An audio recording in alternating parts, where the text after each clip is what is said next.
All right, hello again. So this week, with everything going on, I wanted to discuss one major problem. That major problem, as someone once said, is that if America fails, there's nowhere else to go. That's not just an easy piece of rhetoric, such like the people who avoided the draft during Vietnam by going to Canada. You can't go to Canada now. First of all, they changed the rules. If you are leaving because if you leave the U.S. to go to Canada because you are in violation of a U.S. law, Canada will hand you back. You can't escape and go to Mexico. We literally have a problem at the southern border of an excessive number of people trying to enter the U.S. to get away from countries where there is actually an excess of crime and poverty. We have crime and poverty in this country, but we're better than other countries where they have crime and poverty. To make more points of this, it is estimated that 70% of the people who come across the southern border are actually from Mexico. That's what led to the stereotype of people coming across the southern border being Mexican. Less than 5% are from anywhere else in the world that come to Central or South America to migrate to the U.S. southern border. Roughly 25% come from places like Ecuador, El Salvador, Guatemala, Venezuela, and roughly 70% are from the northern 3 states of Mexico, where the Mexican government and the state governments barely hold on because drug cartels and human traffickers run around killing anyone who gets in their way, where crime is rampant. Or at the very least, well, it's a structured government run by a criminal cartel. Well, guess what happens if you cross the U.S. border into Mexico illegally? They put you in prison. They don't send you to a detention facility to process you and find out if you have the ability to get a place to live and set you up with government subsidies, because they don't care what your human rights are. They secure the Mexican border for Mexican citizens because the role of government is to ensure that their citizens have the ability to live safely, not to run their lives for them.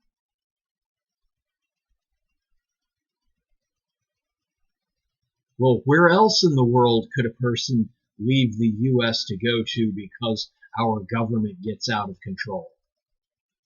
Yet there is nowhere. There is nowhere on this planet that offers the same rights and freedoms, or that acknowledges the same rights.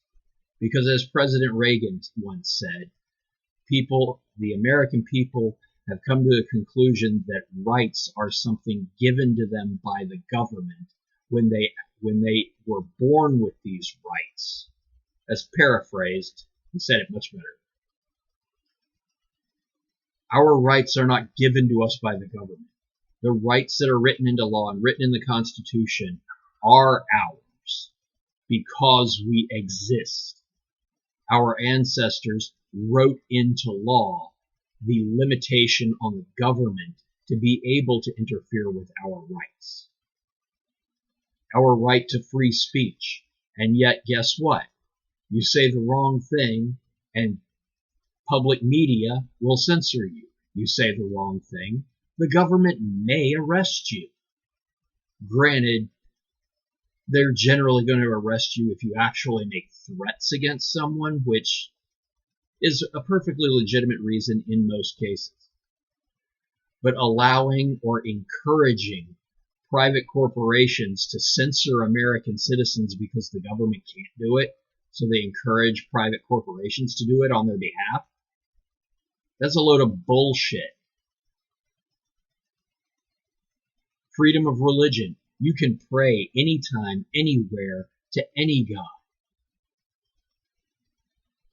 But yet we are allowing our government to say, you can't go to church and gather with other people who believe like you do because of COVID.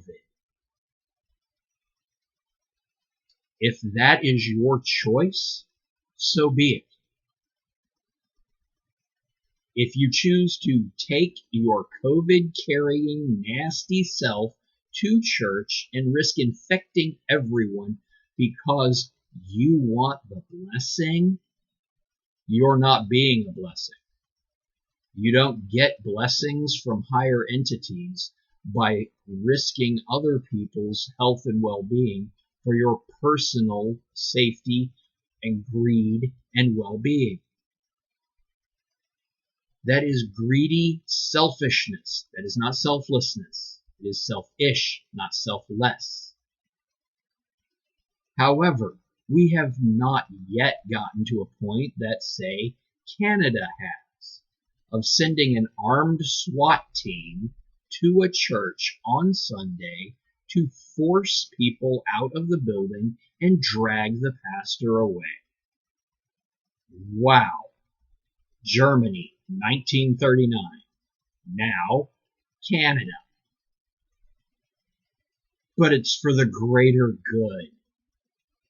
The biggest lie that every dictator and totalitarian has ever stated. For the greater good. Here's something about U.S. history. The reason that we permitted slavery to exist after our foundation of our government is because 3 states decided that it was for the greater good and forced the other 10 colony states to concede so that they could maintain a system of cheap labor for the greater good. That's not the greater good. Life, liberty, and the pursuit of happiness are the greater good, and with every bit of that comes risk. You live your life, you go to town, you risk getting hit by a car. You risk getting robbed by a mugger. You risk getting hit by lightning. Liberty. You go out on your own without a police escort. People in prison are safe. The pursuit of happiness means you have a risk of failure. You go to work, you get a job. You start a business, you create jobs. You may go out of business. You're looking for a mate, you go to a club, you ask the young lady to dance, she says no. She may say yes. The pursuit of happiness is not the guarantee of happiness. It comes with risk. You remove the risk, you remove the pursuit. If we allow the U.S. government, or more correctly, we allow bureaucrats, elected or unelected, to make decisions that do not represent the American people, but instead represent the bureaucracy,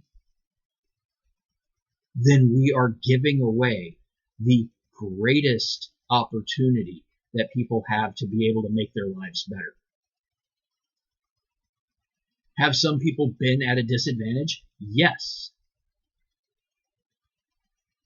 Are they at a disadvantage now? There are laws that prevent them from being disadvantaged in those ways. Not because they are weak, but because there are bad people who try to get positions of power to be bad.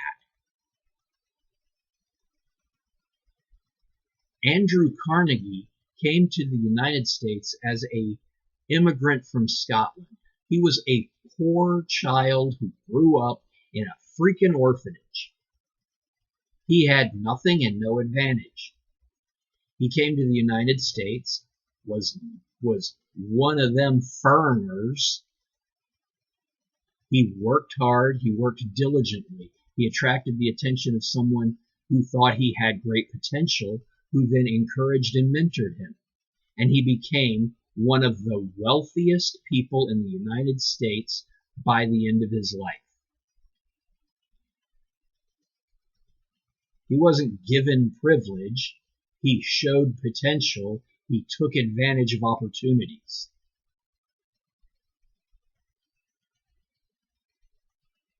Because he had to leave a country where those opportunities didn't exist.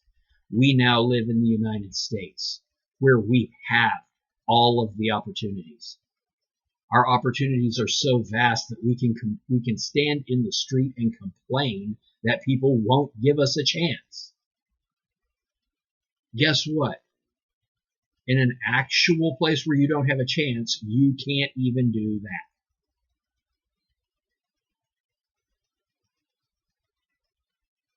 Okay, now I've identified some problems. Let's look at solutions. Look at who's actually running for office. Encourage people who fill your beliefs. Actually vote. Actually encourage people and organizations to advocate for actual transparency on our voting system. Arizona is doing an audit of their presidential election, and the Democrat Party, the DNC, not Joe Biden, not Kamala Harris, the DNC, a bureaucrat organization that is not selected by any of the American people. It's selected by its own party. The RNC does the same thing with Republicans. So, as someone said recently, don't give money to the Republican Party. Give it to the politicians that you speak to, that you listen to, and that you believe in. Give it to the people's campaign, not the party. The party works for the party. The DNC in the Arizona audit is and has been striving to encourage judges to force the state to stop looking. They won the election. If they won fair and square, why do they want people to stop looking? If it were me, I'd be like, oh, yes, please, audit my win. Prove it. Prove that I won, so that no one can question it. And if it came up that there were irregularities, by all means, fix them. If you have to cheat to win, then you haven't won. If you have to permit someone to cheat on your behalf, you haven't won. You may be sitting in the position of power, but you are just a liar who lacks integrity and honor. And who does that represent? Not the people. We have to ensure election integrity, government integrity, and the integrity of our community. Not just the integrity of honesty, but the integrity of holding together, the integral holding of our communities, our society, and our nation. Because if it falls, where do you go? There is nowhere else to go.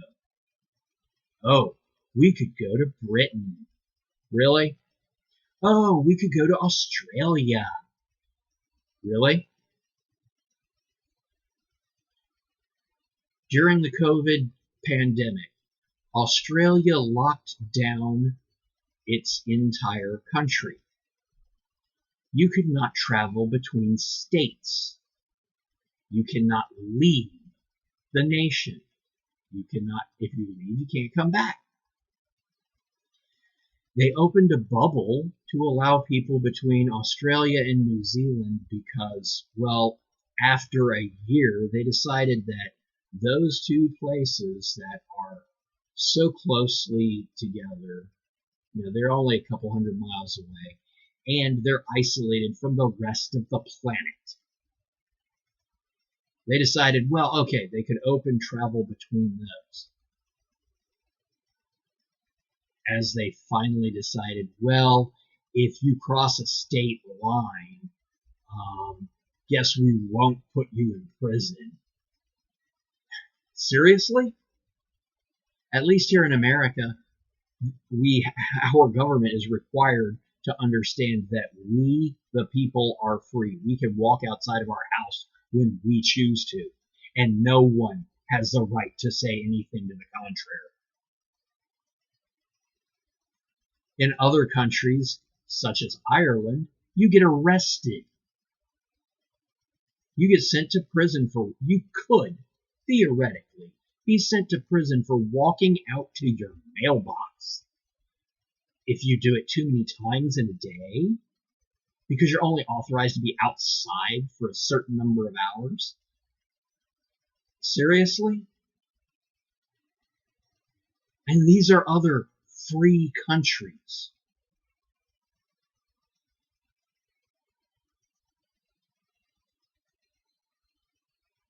We have to protect this country. We have to make sure that our government is doing what's in our interests. Once again, roughly quoting President Reagan, big governments never give back power. Once a government institutes a program, it remains forever and is subsidized. It's the closest thing to eternal life that there is. Only we, the people, can petition our government to stop.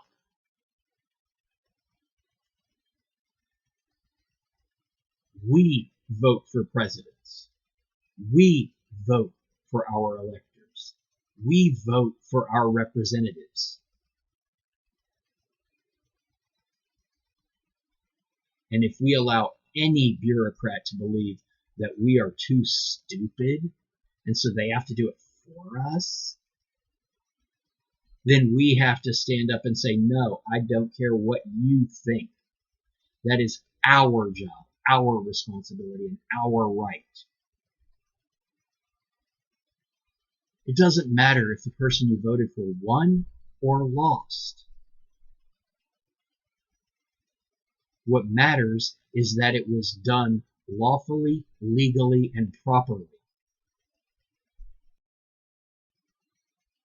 Everybody have a great week, and remember, your rights are yours, not someone else's to decide.